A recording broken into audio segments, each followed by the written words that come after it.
Bryson Green breakout season plus 6 players from the 2023 class that have to step up this year. You are Locked On Badgers, your daily podcast on the Wisconsin Badgers. Part of the Locked On Podcast Network, your team every day. What is going on, Badger fans? Welcome to Locked On Badgers. Welcome to your place to talk Wisconsin football and basketball every single day of the week. Thank you for joining us. Thank you for being part of this community. I appreciate y'all. Thank you for tuning in every day. If you're an everydayer, you're amazing. Thank you so much. Let's talk about it. I put a poll up on the community page for Locked On Badgers because I think it's pretty obvious who's going to, barring injury, which is always the big bugaboo in football. I think it's pretty obvious. I mean, Will Pauling's going to lead the team in receptions this year. Led it last year. Going to lead it again this year. Who's number two? Who's the second leading receiver on the Wisconsin Badgers this year? I was kicking around different thoughts in my head. And then I got to a point where I'm like, I don't really know, which means this is probably a good thing to talk about. Like this will generate some good responses. So I put the poll up. So far, Bryson Green with 44% of the vote, Tretch with 37, CJ Williams with 8, Ches with 6, and Other with 6. I agree. I think I mostly agree with that. I think Bryson Green, I've said this during the offseason. I think the hype for the receiver room was potentially just a year early, right? If you remember how excited we were for last year's room when you brought in CJ Williams and you brought in Bryson Green and you had this returning cast of guys, right? The Skylar Bells that we were really excited about, and Will Pauling. And we thought, man, this could be the deepest receiver room we've ever had. And I think we were just maybe a year early on a few of those guys. Listen, Bryson Green is an established physical receiver who, if you remember back to last year, coming into a new system, a new team, I think different players take longer to acclimate. Now, as a veteran and as a receiver, it shouldn't take as long, but sometimes it does. And then he had a nagging injury, right? And I think all these things just kind of, and then on top of it, the pass protection was a little iffy, and Mordecai wasn't quite what we thought, and everything was kind of, nothing was really seamless, right? And it's hard to stand out as a receiver coming into a new team if the quarterback play isn't where it needs to be, if the offense is disjointed, unless you're a Terrell Owens, unless you're a Marvin Harrison, unless you're just an elite receiver. It's hard to kind of find firm footing, especially when you had a nagging injury, when you're trying to get the reps to acclimate to a system. All of that's over with now with Bryson Green, right? And now you have this kind of bigger physical receiver. I think you could have a bit of a bust-out year this year. I agree with the poll. I do think he finishes second in receptions on the team this year behind Pauling. Tretch with 37% of the votes. I think Tretch is going to have a really good year. I think, you talk to Will Pauling, and Will Pauling just raves about him. I think Tretch is going to have a really good year. It might not be statistically quite the year some people think it will be, but I think he's going to have an incredible year. So, and then after that, it gets really hard, right? Is it CJ Williams? Is it Ches? Is it Vinny Anthony? Is it Quincy Burrows? Is it Joseph Griffin? There's a lot of kind of question marks in that mix, right? There's a lot of unknown ingredients in that soup that you just got to try and see what they taste like. But I do agree with the poll. I think Bryson Green is the second leading receiver on the team this year. Let me know what you think. But yeah, I do believe that is how this is going to play out. That's where the poll we put on our community page indicates that as well. I agree with the smart community members. Okay, I wanted to get into today a little bit of, listen, official visit season just happened, right? We're over the moon with the offensive line class. By the way, we love Stroud. By the way, Wilnerson just committed. And these linebackers, Mason Posa, and the group of safeties with Dean and Emmerich. The 23 class, you get so lost, right, in the recency bias of recruiting. You're always kind of focused on the next guy, the next 4-star, the next 3-star. But those guys are a year off. The 24 class is coming here as a true freshman.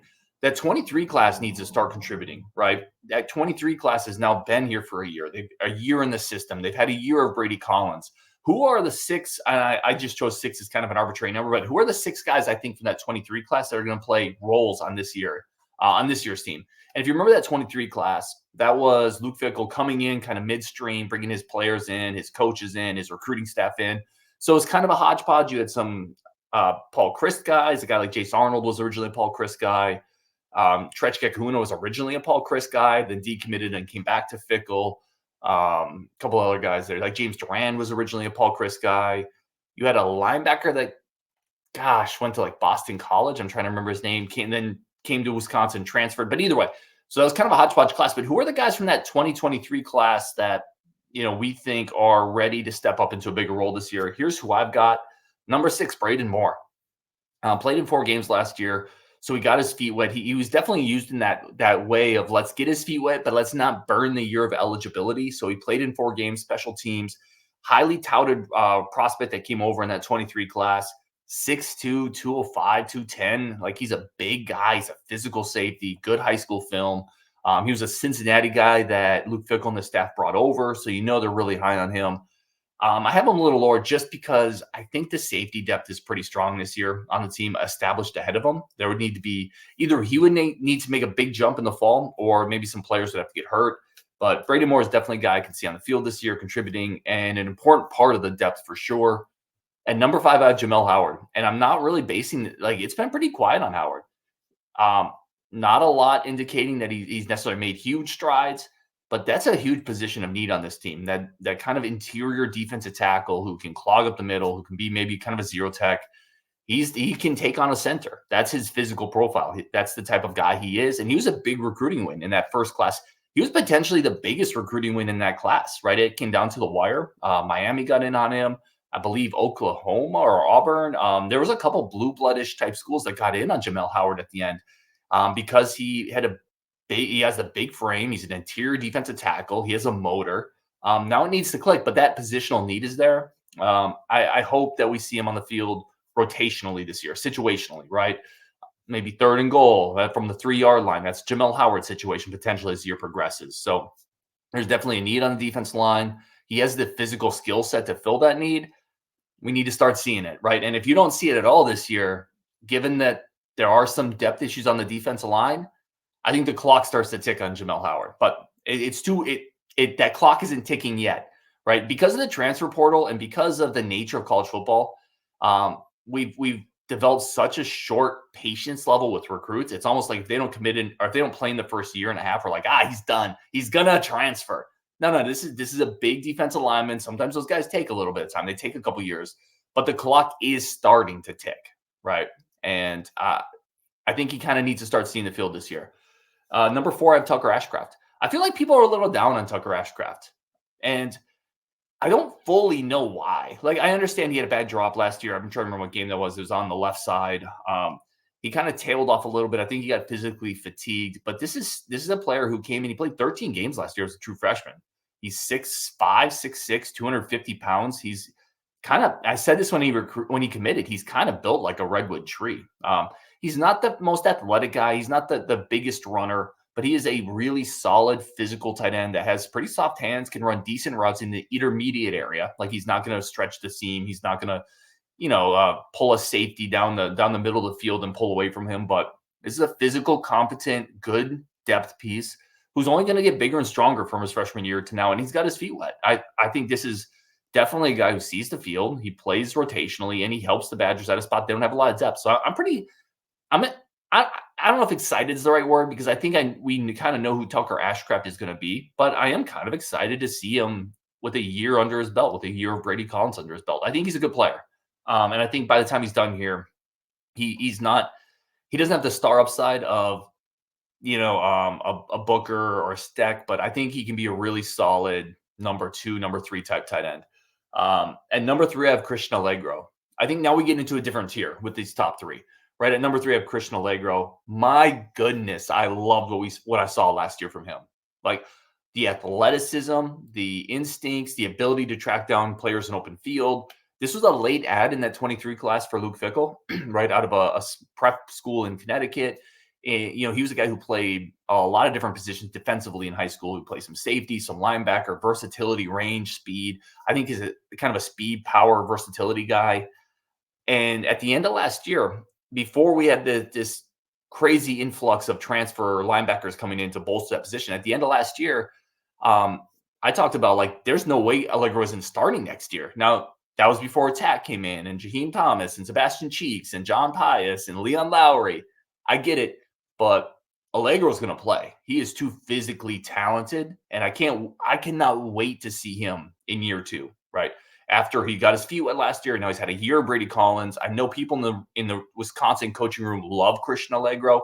that linebacker depth chart is brutal. Like it's going to be really hard to get reps. You're going to have to earn them, and that's a good thing. But he's going to play. I'm really excited for his future in this program. We're going to take a quick break there for our friends of the show. We're going to come back with the top 2 players from that 2023 class that I think are going to play big roles for the team this year. And then we're going to move on to the 24 class players who could play early. All that and more on today's Locked On Badgers. But first, a quick break for our friends of the show over at eBay Motors.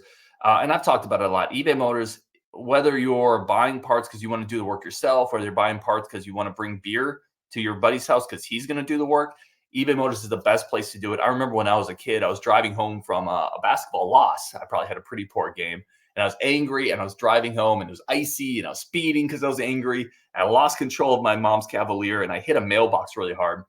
And I got home, right? And whenever you hit something, you're always like super worried to get out and see what the actual damage is. I got out, and there's like this big metal hole in my car. So I just went and I got a piece of green paper, and I taped it over the hole, thinking that would like fool my mom. It turns out there's a lot of science that goes into the exterior of cars, and metal holds up better than paper. So that did not fool my mom. And if we had eBay Motors at the time, eBay Parts at the time, we could have got a part to fix that Cavalier over at the right parts, the right fit, the right prices. eBay Guaranteed Fit is only available to U.S. customers. Keep your ride or die alive over at eBay Motors. All right, let's finish off with the 2023 players that I think are going to play a big role this year. Because, again, we get so caught up in the recency of recruiting, and it's awesome. Like, it's a lot of fun to get caught up in Mason Posa committing. It's a lot of fun to get caught up in Nazee Davis committing and Eugene Hilton Jr. Like, let's go. You kind of forget, like, oh yeah, those guys 2 years ago, those are redshirt freshmen now. That's kind of now the building blocks of this team that need to play if this team's going to exceed and excel this year. So to recap, I've got Braden Moore at 6, Jamel Howard at 5, Tucker Ashcraft at 4, Christian Alliegro at 3, at 2, Jonas DeClona. What a good year last year. Played in 12 games. Played well in the LSU bowl game. A little undersized, right? So here's another player who this staff came over in 2023. DeClona was a Cincinnati guy. They pulled him to Wisconsin. They were in on him. They basically really, really sold him on being part of that first group of Luke Fickell. And he's instinctive. He's got really long arms. We saw some of that. The ability to play the ball, despite the fact that he's a little shorter. You're talking a 5'10" cornerback, where this staff generally is going after 5'11", 6 foot, 6'1", even 6'2" guys. But his instincts and I think his wingspan make up for it. Really good piece in the secondary room.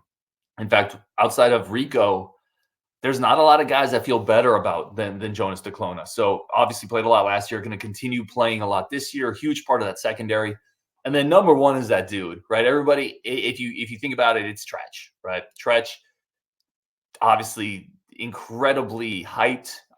We have a bet on the show whether or not he's going to get 39 or whether he's going to get 40 or more catches. He could definitely do that, and I'm rooting for it. Speed, explosiveness, route running, ability in space. It gives the Wisconsin offense something that. Who's the last? And I'm thinking about this. I haven't thought about this. So I'll try to think along with everybody that's listening to this show. Who's the last Badger receiver you threw the ball to that was terrifying for opposing defensive backs in space? Like, oh my gosh, I have to break down and really pay attention. Otherwise, this guy's going to smoke me in the open field. Because Tretch is that kind of guy. You saw that in the LSU game, right? Making LSU defenders that was a crap defense, but individually, LSU has great athletes in space. Tretch made them look like, it made them look like me. Quite frankly, what was the last Badger receiver that we had like that you threw the ball to and he could just make dudes miss in space? Have we had one? I'm sure I'm missing somebody obvious. Brandon Williams? I don't know. Even our really good receivers haven't been that type of guy, right? Alex Erickson wasn't that type of guy. Aberderis wasn't that type of guy. Toon wasn't that type of guy. Cephas wasn't that type of guy. Lee Evans wasn't that type of guy. Chambers wasn't that type of guy. He's different. Tretch is built different. And I'm going to do a future show on the things I'm most excited for this year. Tretch is going to be on that list. I literally cannot wait to see him play in this offense. And I don't think he's going to disappoint. He may not put up gaudy statistical numbers, but I don't think he's going to disappoint. Okay. Let's move into the 2024 class. Because again, we are so focused on what just happened. Well, who in the 24 class is going to play this year, right? I've got a list of a couple here, and there's a lot of guys in this class I like, but it's hard to play as a true freshman, right? And when I say play, I don't necessarily mean they're going to be starters, but guys who could factor into the depth chart, guys who can play in special teams and make a difference there, which is hugely important. Guys who are going to get their feet wet as a springboard to the 2025-2026 season, right?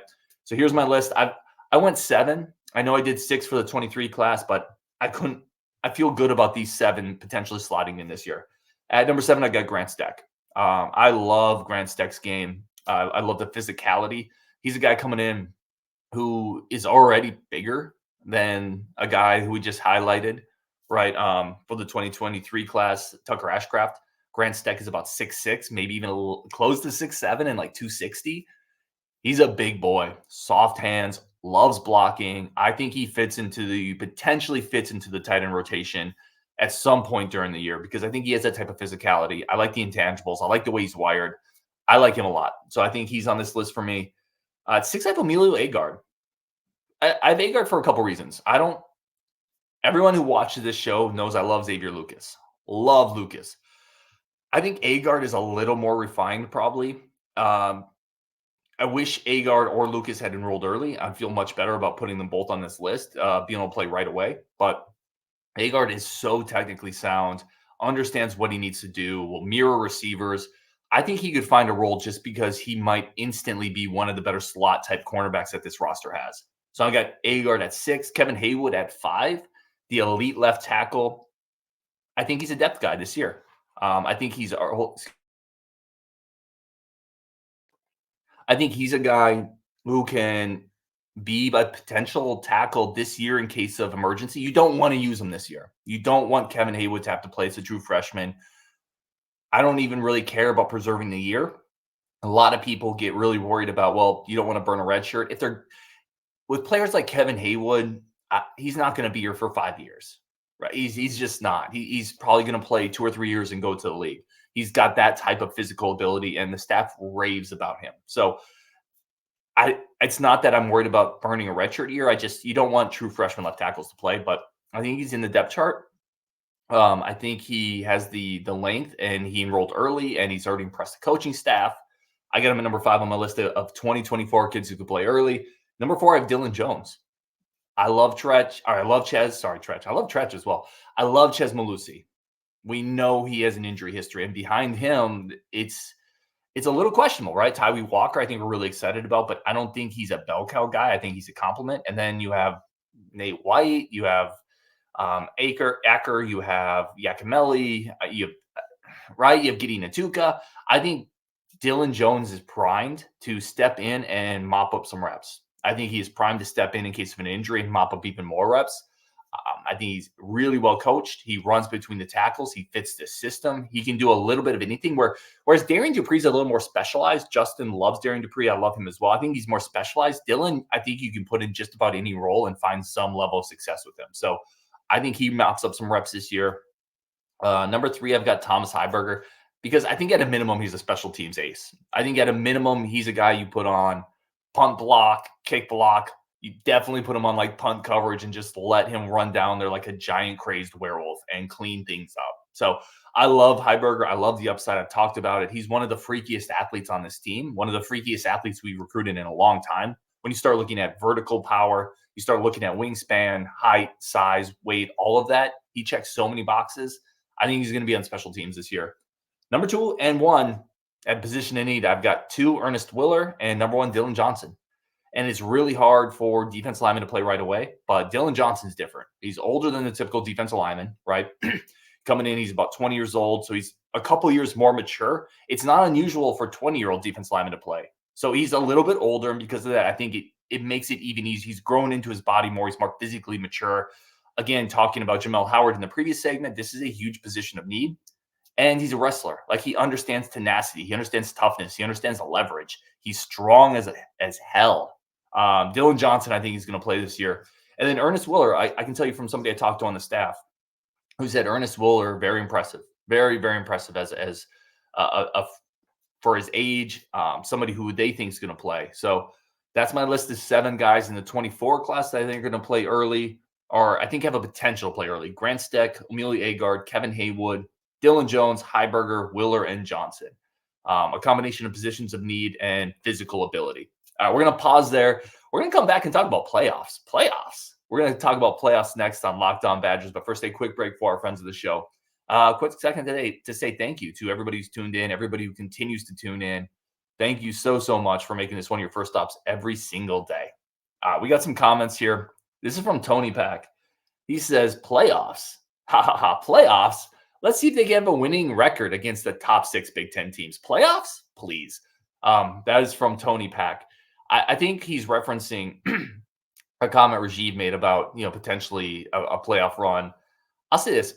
People are a little too hung up on the playoffs. Aren't that big of a deal anymore. They are, don't get me wrong, but it's not the top 4 anymore. It's making the playoffs. Like if I told you before the year that, hey, this could be a top 12-ish type team, that would be an amazing year. But I don't think people would be like, what? That's insane. Like there's some type of path to that. And that's really all your game planning now if you want to get in the playoffs.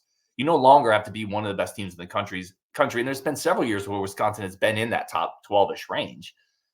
That being said, I don't think this is a playoff year for Wisconsin. I agree with you, Tony Pack, but I don't think it's quite as crazy as you're making it out to be. I think this is still a team a couple years away. I think it's an 8-4 team. I've said that an 8-4 would be a really good year to me, but it's not so crazy anymore because the playoffs have expanded. Like the discussion around making the playoffs is some type of crazy feat that has to change because it's different now.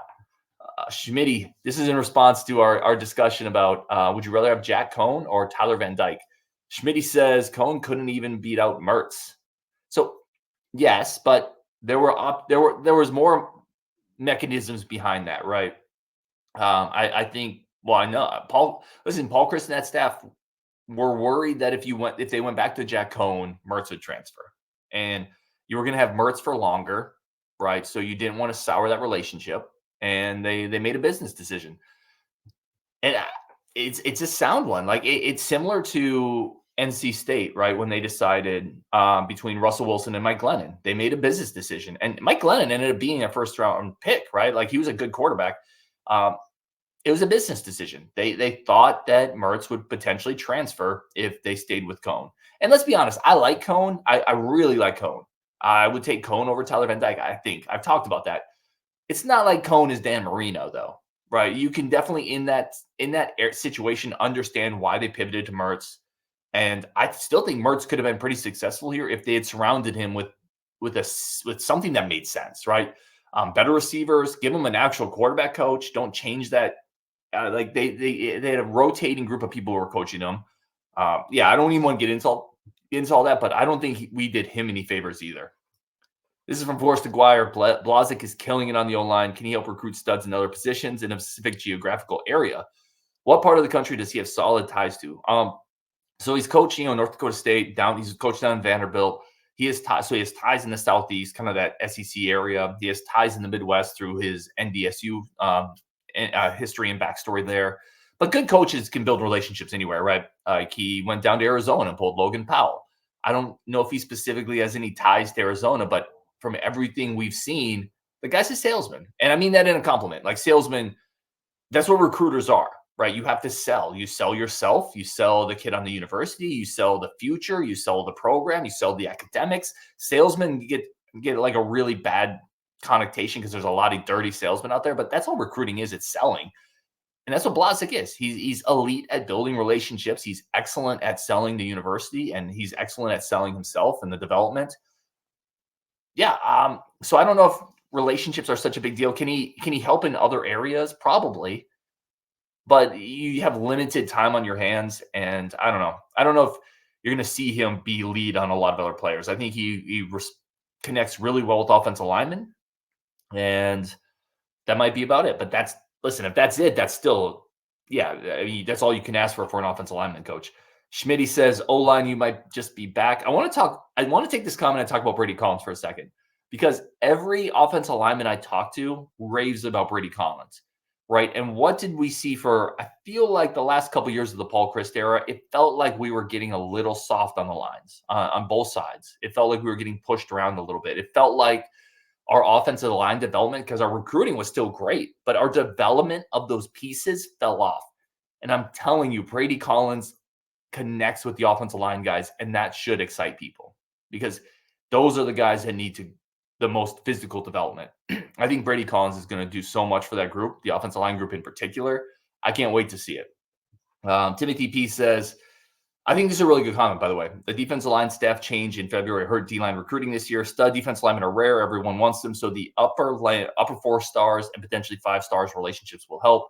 This is a great comment, right? Because outside of quarterback, maybe corner, maybe tackle, defensive line's right in that really difficult tier to recruit. And Whitlow just hasn't had time to build those relationships. He came on this year. Let's see what he does next year. And this isn't a bad class. You get Torrin Petaway, you get Wilnerson, Telemock.